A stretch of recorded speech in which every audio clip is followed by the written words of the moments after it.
मागणी ही 50%च्या आतून ओबीसी मधून होती। शिवाजी महाराजांच्या तुम्ही भाजपची मंडळी छत्रपती शिवाजी महाराजांना आदरस्थानी आणि अतिशय सन्मान स्थानी त्या ठिकाणी मानते।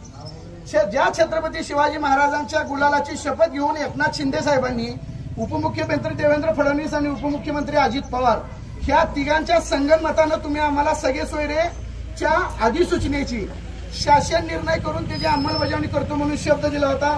महाराज साहेब आतापर्यंत या शब्दावर चकार शब्द सुद्धा कोणी बोलायला तयार नाही, आचारसंहिता तोंडावर, परंतु त्याच्याबद्दल अजिबात बोलत नाही। म्हणजे हा भाजप मराठा समाजावरचा, शिंदे सेनेचा मराठा समाजावरचा आणि अजित पवार गट राष्ट्रवादीचा मराठा समाजावरचा अन्याय का?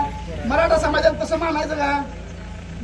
तिसरी सगळ्यात महत्वाची गोष्ट खासदार जे 10% आरक्षण तुम्ही दिले म्हणता, त्या 10% आरक्षणामध्ये मेडिकलच्या सीट्स आहेत का रे? त्यामध्ये जेईच्या इंजिनिअरिंगच्या सीट्स आहेत का? केंद्रामध्ये या मराठा समाजाच्या 10% आरक्षणाला ओपन मध्ये गणलं जाणार आहे का ओबीसी मध्ये? ओपन मध्ये। मग महाराज साहेब तुम्ही फक्त राज्यापुरतं आम्ही रडल्यासारखं करून तुम्ही डोळे पुसणार आहेत का? महाराज साहेब मराठा समाजानं प्रचंड प्रेम केलंय या भाजपवर आणि मराठा समाजानं आजपर्यंत तुम्हाला निवडून दिलंय आणि असं असताना जर तुम्ही मराठा समाजावर अन्याय करणार असाल तर गावागावातलं तुमचं कार्यक्रम थांबवलं जातील। गावात प्रचारालाही कुणाला येऊ देणार नाही आणि तुम्हालाच हा नियम आहे असं नाही। काल अर्जुन सोडमध्ये सुद्धा कार्यक्रम उधळलाय, तुमच्या राष्ट्रवादीच्या गटाचा कार्यक्रम होता त्या ठिकाणी सुद्धा चव्हाण साहेब उधळलाय। त्यामुळं आम्ही भाजप विरोधात आकसाने काय करतोय? अजिबात नाही। देशाचा झेंडा 24 तास खिशाला लावून आम्ही फिरणारी माणसं आहे। त्या देशाचा सन्मान वाढवणं भाजप सोबत आमचंही काम आहे, पण भाजप आणि तुम्ही वारंवार आमच्यावर अन्याय करणार असाल तर ते आम्हाला चालणार नाही। आम्हाला याची उत्तरं पाहिजे।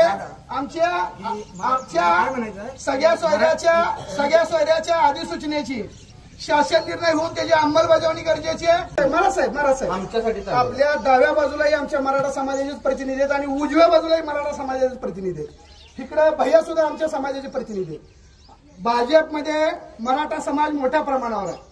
जर एवढं असूनही महाराज साहेब जर आपल्याला मराठा समाजाची तळमळ लक्षात येत नसेल, तुमच्या भाजप सरकारनं आम्हाला मुंबईला ज्यावेळेस आम्ही आलो त्यावेळेस अधिसूचना काढून दिली, त्या अधिसूचनेचा शासन निर्णय होणं गरजेचं होतं। तुम्ही शब्द दिला होता, छत्रपती शिवाजी महाराजांच्या गुलालाची शपथ घेऊन शब्द दिला होता साहेब। 16 फेब्रुवारी 2024 पर्यंत त्याची मुदत होती साहेब। आपण आजपर्यंत एक चकार शब्द सुद्धा या मराठा आरक्षणाच्या त्या सगळी सोयऱ्या सूचनेवर काढलेला नाही। खासदार साहेब सोलापूर लोकसभा मतदारसंघाचे खासदार आहेत, विद्यमान आहेत। काही दिवसात आचारसंहिता लागेल। मला सांगा, सगळ्यात जास्त मराठा समाज आहे त्या मतदारसंघामध्ये। मराठा समाजाचं प्रतिनिधित्व आणि त्यांनी आरक्षणाचा मुद्दा लोकसभेत मांडला का? मांडायला पाहिजे का नाही? साहेब तुमच्या लक्षात आहे किंवा नाही? श्रीकांत कुठे आहे? खासदार साहेब आम्हाला तुमचा आजपर्यंत तो क्लिप तुम्हाला पाठवून देतो। हा, तो क्लिप आम्हाला पाठवा। आजपर्यंत तुमची क्लिप तो आमच्यापर्यंत आली नाही। दुसरी सगळ्यात महत्वाची गोष्ट साहेब, आमची मला माहित आहे की आमची आधीचं जे मराठा आरक्षण होतं ही ज्यांच्या रीट पिटिशननं त्या ठिकाणी रद्द झालं, जयश्री पाटील त्यांचे पती गुणरत्न सदावर्ते। आज सकाळ 1 मिनिट थांबा साहेब, महाराज साहेब माझं उद्या आजच्या सकाळला बातमी आहे की त्या गुणरत्न सदावर्ते यांना भाजपमधून सोलापूरमधून उमेदवारी द्यायची शक्यता आहे। ती अजून कन्फर्म नाही, परंतु ती सकाळला बातमी आहे। महाराज साहेब जर मराठा समाजाचं आंदोलन संपवणाऱ्या आणि जाणीवपूर्वक मराठा समाजाविरोधात काम करणाऱ्या माणसाला जर सोलापुरातनं भाजपातनं उमेदवारी देणार असेल तर भाजप पक्षाची धोरणं मराठा समाजासाठी अनुकूल आहेत का? हा प्रश्न आहेत का रे? नाही, पण तसं नाही। आणि असेल तर आम्हाला जे कळलं आमच्याजवळ बातमी झाला सर्वच विषय जे आहेत ना संपूर्ण तुम्ही आम्हाला आरक्षण का दिलं? आमची सांगू द्या महाराज साहेब। दुसरा विषय प्रतिक्रिया देतील सगळेजण बोलले। महाराज साहेब दुसरा सगळ्यात महत्वाचा विषय तुम्ही काय म्हणला? गुरुजी सदावर्ती आता बोलले की तुमच्यासह आमचा विरोध आहे। हा, संपला विषय। काम केलं, स्वतः भांडण केले ते यांना माहिती आहे। बघा, ही शिवसेनेचा कार्यकर्ता होता। तुम्हाला अप्पाजीने शब्द दिला की कार्यक्रमाच्या पद्धतीने घेणार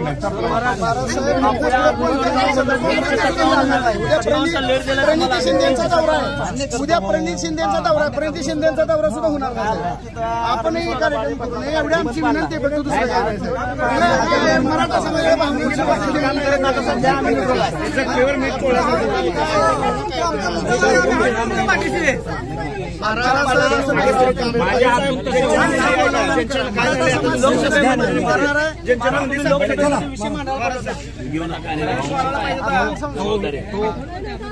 तुमच्याकडे मी पाठवतो. महाराज साहेब पण या संदर्भात मराठा समाजाच्या भावना आपण लक्षात घेणं गरजेचं आहे. आणि आपण त्याच्याविषयी ज्यांच्या नोंदी सापडल्या त्या नोंदींच्या आधारावर आपल्याला सगळे